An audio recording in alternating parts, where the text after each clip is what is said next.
Hi, Kaya Tribe. So I'm going on another first date. Yeah, I'm dating. I've been dating a couple years now. And it's different than it used to be back the last time I was dating, which was a couple decades ago.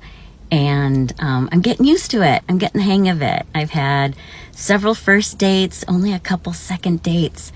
And I've been ghosted and gaslighted, and I have a matchmaker, and I've been called by matchmakers. I have done a lot of the online stuff. I've bumped into people. I've hopefully kindly turned some offers down. And yeah, so I'm out here dating and have another first date tonight. And I'm kind of liking it. I'm kind of having fun with the dating thing. I mean, ideally, I'd like to be in a partnership, right? But I'm enjoying the process, which is cool. So anyway, just touching base. Namaste. Why is it that I kind of don't buy the statement of her claiming she is enjoying the dating process when she said she has been ghosted and is using a matchmaker? Honey, that is like saying you enjoy the process of surgery without anesthesia. I mean, unless she is being paired up with beta imp chumps in her age range, I don't think the carousel ride is running at full power. No offense given here to this grand elder post-wall queen, but exactly what is she going to offer men her age that a young woman can't offer? And I mean what the men are going to value. Now that's a lot of damage! She said it herself. She is going on another first date with only a few second dates after years of dating. Oh, and let me help her out here. The reason dating this far post-wall smashing is different from a few decades ago for her is for the simple fact that the men she is attracted to are attracted to younger women. Cue the shaming language. Shame. Shame. Shame.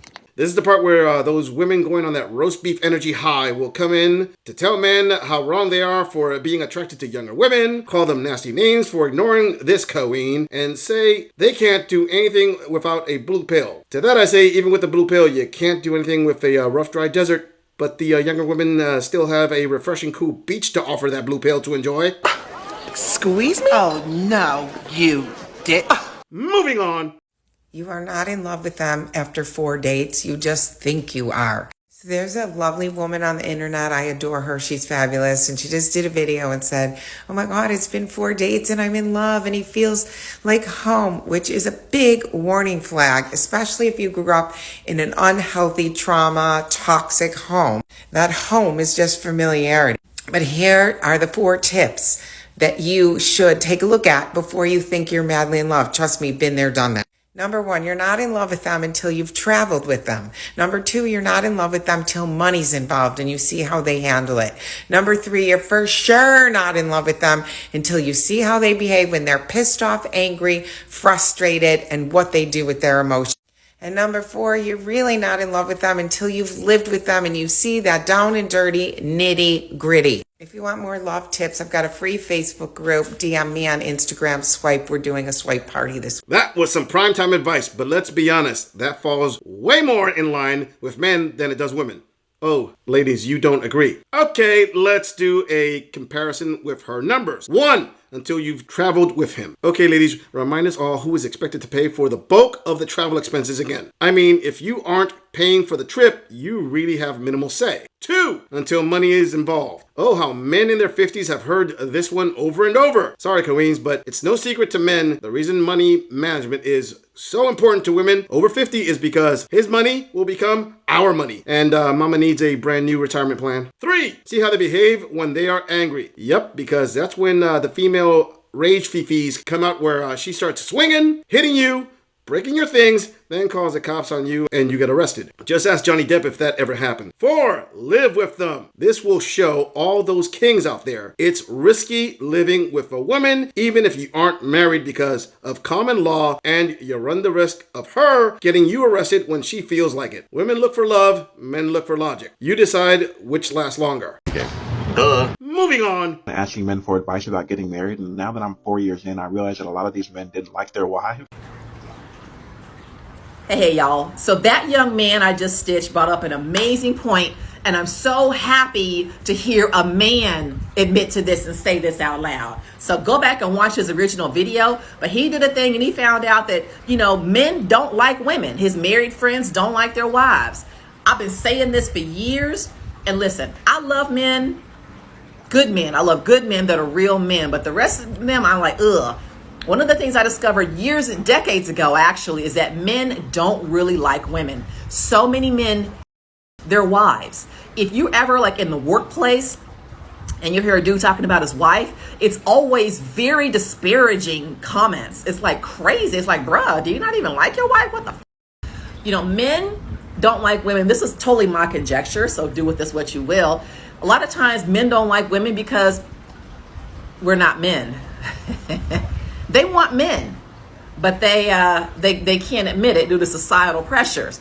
So many men, I just want to go up to them and say, dude, just say that you're gay. Like, it's okay, it's all right. But they can't, and they feel pressured, so they blame us because they can't be who they really are. That's conjecture number one. Number two, the men that actually do get married, again, this is not all men, but this is a huge majority of them, feel trapped. They feel trapped in the marriage. They really don't want to do it. Are any of my male viewers surprised that this strong, decades post-war queen did the typical thing of lumping men who are tired of their wives nagging in with the most extreme of male offenders, label it as the majority of men, and call them homosexual? Show of hands for everybody who knew. Bingo. Yeah, I am not surprised either. Listen, Queens, let me make this clear to all of you. And I really don't care if she was talking only in the context of black men, because what I am about to say is 100% truth that is not limited to skin pigmentation. Just because a married man doesn't want to hear a woman's constant nagging, he doesn't want to engage in her daily fights, he doesn't want to keep repeating to a woman what he said, not what she feels he meant by his words, or he doesn't want to constantly tackle your unpredictable extreme emotional shifts, does not mean he wants to be married to a man or that he is homosexual. In a nutshell, regardless of the color of a man's skin, he doesn't want some woman he needs to handle on the daily. He wants peace when he comes home from his struggles to provide for his family. Just because he wants tranquility does not mean he despises his wife. Note how this queen took any kind of venting a man does at work, turned it into an extreme prejudice situation, and then women can't figure out why men don't talk to them about their problems. Oh, the world owes me a living.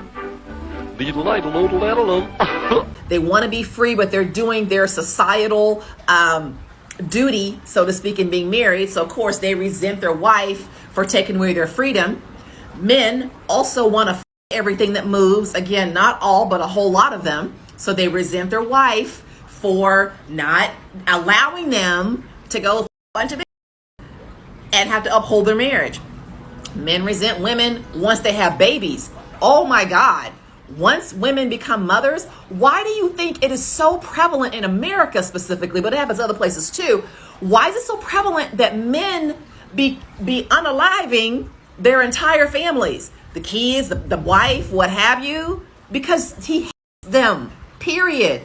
Your daddy probably hates your mama. Your daddy hates you. Your brothers hate you. Your brothers hate your girlfriend. The men around you hate the women around them. And if y'all don't believe me, then let's do a test. Going forward, whenever you're around men, around your guy friends, or if you're married or whatever, just close your mouth, but open your ears and listen to the rhetoric that they say. Start looking at, God, just look at social media comments to tell you how much men hate women. It is absolutely abhorrent. So I want you ladies to take this information, keep that in mind. And those of y'all that don't want marriage and don't want babies, be resolute in your decisions because you're not missing anything. Actually, men who get married and build themselves up in value high enough start to resent the fact that if they step out on their wives with other women, it can cost them heavily in divorce. At the same time, if a woman steps out on her husband, who has built himself up, she gets a cash payout on her exit. How is that awesomely fair again? This is why channels like this one exist, to educate younger men not to make the same mistakes older men made, running in blind into the legal confines of marriage without thinking it through or legally protecting themselves. I love the fact that this excellent example of projection just threw out the extremely rare case of men committing filicide. Studies have noted that mothers commit filicide more often than fathers. Link in the description. But let's ignore that small detail. Using our own examples tied in with that study and the fact that women initiate 70% plus of all divorces, I think it's clear who doesn't like whom in the relationship. Let's not forget, it's all these outstanding XX chromosome members of society that are the ones telling men to man up and put a ring on it. Can anyone in the comments please inform the rest of us what flavor of Kool-Aid this strong woman drank to get to this conclusion? Because I know firsthand, purple drink doesn't do that. Damn, skip me. Moving on.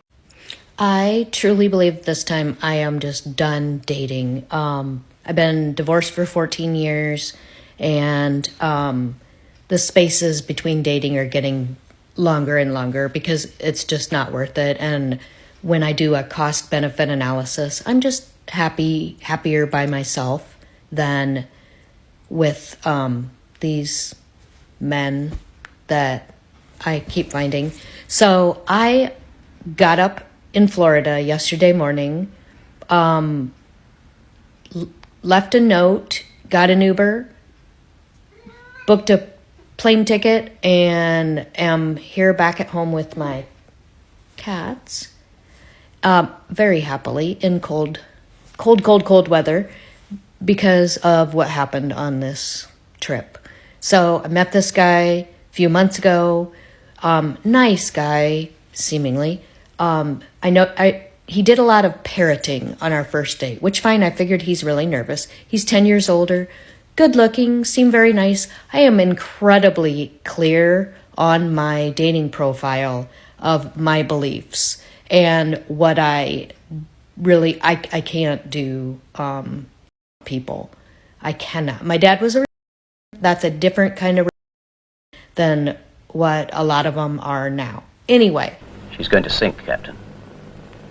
But she can't sink. She's unsinkable. Let me make this real clear. I try my best to keep any kind of politics off this channel. Many things are audited here, but I try to keep it in the confines of relationships between men and women. That is a separate subject altogether. Now, with that said, I find it amazing that this multi-decades post-war queen with her cat followers cuddling up with her is going to get picky over something that trivial that should not even be considered a top requirement. I mean, she said he was a nice guy, and if she traveled down to Florida to see him, that tells me and just about anyone who watched that part that he checked several of her boxes. And I'm not talking about a half dozen wine boxes she may have stashed away somewhere. Ladies, I have audited video after video of women dating in their golden years with a requirement list growing longer and longer as if they believe their experience can be used to fetch a higher quality guy, as they don't want to settle. So what happens when the man you are attracted to straight up doesn't value or care about your experiences? I know none of us know all the details about her experience, but I promise you, my male viewers understood clearly the guy was the higher value one when she said she took off and left a note. Sorry, but women only do that when their guilt rocks them too much not to leave a note behind for a guy who was worth a shot. I also am adamant about my cats because over the years, there's guys who just do not do cats. So I am who I am. A month in, we traveled together. My daughter is there. He goes there frequently. And before you me, paid for myself. And it's a great way at my age to get to truly know who someone is. Traveling with them, you see how they treat people, little things like going to a drive-thru, going to a restaurant, whatever. And that went well. It was fine. And we were still getting to know each other. It's different at this age than when you're younger. So we went to meet friends of his the other night. And oh my God, I don't even know who I was with because suddenly he was this giant person. He who has bragged to me, now I know it was like he said, I voted for Obama. And now I'm looking at it like he was saying that like, oh, give me a cookie for that. But all of a sudden at this dinner, it was awful.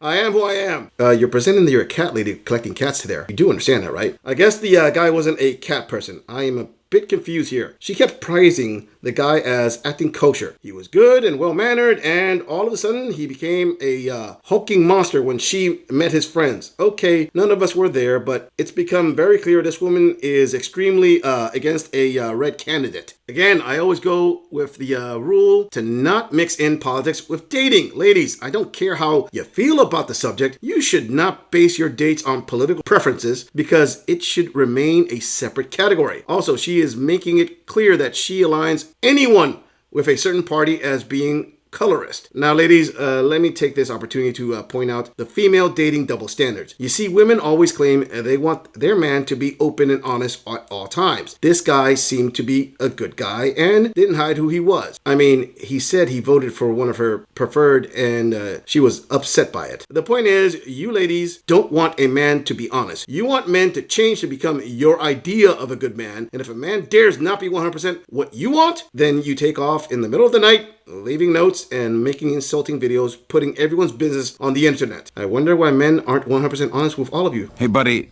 let me clue you in. So for several months, this guy was totally hiding who he truly was. Yuck. How gross. How desperate. And then I fell for it, which sucks. I think I'm just done even looking. Really. I am just happier by myself than the effort it takes to try and be. There's just not good guys out there. For 14 years, I haven't found them. Anyway, so got up yesterday morning, slept in till he left to go golfing, quickly got an Uber, bought myself a plane ticket, flew home, left him a note, wishing you the best, we're not a match. I'm done dating, you guys. Men, it's just like caring for a toddler, kind of. The same feeling anymore. It's like they're grown up in their bodies, but their minds never grow up. I don't know. But me and the boys, we're going to go to the shelter today, and we might get a third friend. We'll see. Yeah, there, Miss Grand Elder Post-Walk Queen. I think it would be most useful if you decide not to date anymore. I totally agree with you. I mean, I just can't figure out, for the life of me, why such a gem of a cash has been single for 14 years. It's one of those mysteries like Bigfoot, the Loch Ness Monster, and the Colonel's Secret Recipe. And the way she exited, with the sleeping in and waiting for him to leave to sneak away. Ladies, be honest. If it were the other way around, do any of you think this jet-setting female ghost wouldn't react by quickly putting up a video calling him cowardly or some form of spineless individual who can't act like a man and shame him for doing this exact same thing? No. Oh, and she said it's the men she has dated's fault. Hey, sister, you know what all those men you dated have in common other than having a built-in tube steak? Yeah, they dated you. How dare you? It's easy to call everyone else names when you are the one acting like a teenage runaway, leaving notes for the cute guy you are leaving behind. But this queen's priorities seem to be completely straight, as she left that guy to go to the shelter and get a third kitty cat. Hey, stop at your local liquid courage store and stock up on a couple of boxes of Cabernet and Sangria while you're at it. I have a feeling you're going to need it. I'm just saying, if you enjoy this audit, click on the video in the end screen for more content. If you would like to support the channel, please follow the link in the description to donate to our beer fund, or like, subscribe, and share this video on other social media platforms. If you agree or disagree with anything about this audit, please let us know in the comments. I'm going to leave this audit right here. I'll see all of you in the next episode.